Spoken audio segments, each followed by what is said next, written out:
So here we are. Here's one of our quail cages. We've been working hard to try to figure things out. The quail have actually been a lot more difficult than I anticipated. We were watering just with the little baby water feeder, and we'd have to come out here 3 times a day to change, which was pretty annoying. So my husband figured out this little contraption that we're trying to teach them to use the, they're called chicken nipples, to get the water out. And so far some of them seem to have learned, but they're not quite understanding completely yet. And as you see, this whole business over here, I for the first time gave them a lid full of dust, and they're all vying for it. I didn't realize how much they needed dirt baths, so I need to make sure that they have that more often, clearly. Here is the quail setup that we had before that didn't work very well. As you can see, we ended up with a lot of flies. There's a fly trap there.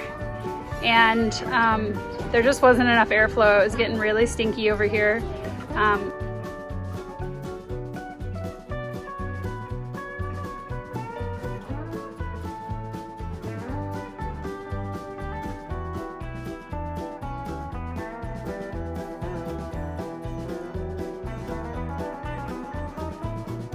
The quail are finally moving out of their house. They have grown up in these cages, but they've been pretty stinky and harder than we were expecting, just having to get in there to get the water every day. And so we built this coop for them, and I'm going to show you how happy they are to be on the ground.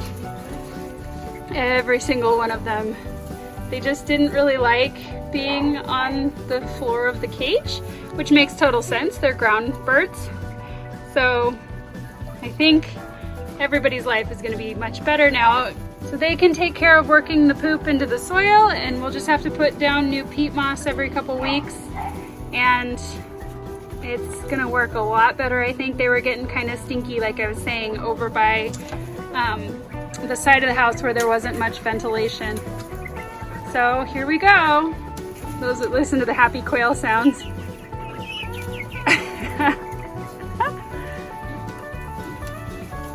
I'm excited for them. Now that we are finally done with the quail coop, it's been a few weeks since the last videos where we were building it. I want to show you what the finished product looks like. So here's the front. You can see that we put on a latch to the door. The one thing that we found we need is a automatic hinge, because this door, sometimes when you go in, the latch won't latch all the way and birds start getting out, which then the chickens go after the quail, which is not a good idea. See, they're right here. They want in. So here's the inside of our quail hutch. And we have used these pots. We cut holes in them so that the quail can go in there. We often will find an egg in each under each one. They like when we have tree cuttings or other brush to put in here that we know is, doesn't contain any termites or anything else. We like, if it's from our property, we'll bring it in and put it here. As you can see, they really liked this ficus branch for quite a while there. We have hiding spots for them, so they love to lay their eggs in places like this. You can see all the birds back there. Hi, Lucky. And it's an Easter egg hunt every day when the boys come in here to pick up eggs.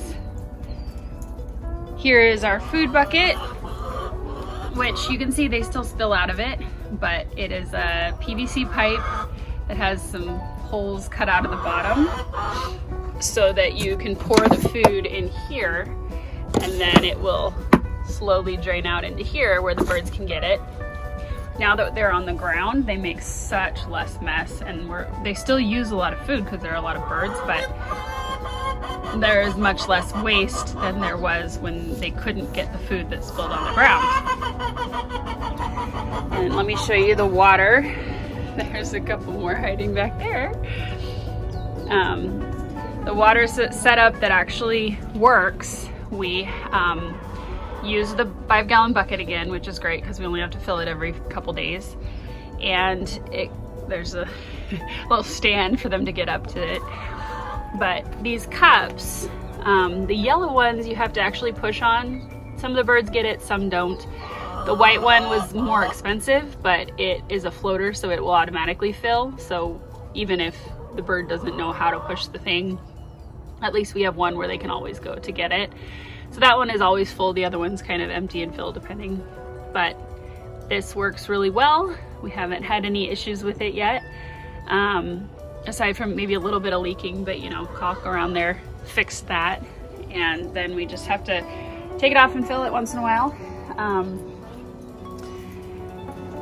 But this setup is working really, really well. We put peat moss down maybe every 2 or 3 weeks, and they just turn it into good soil.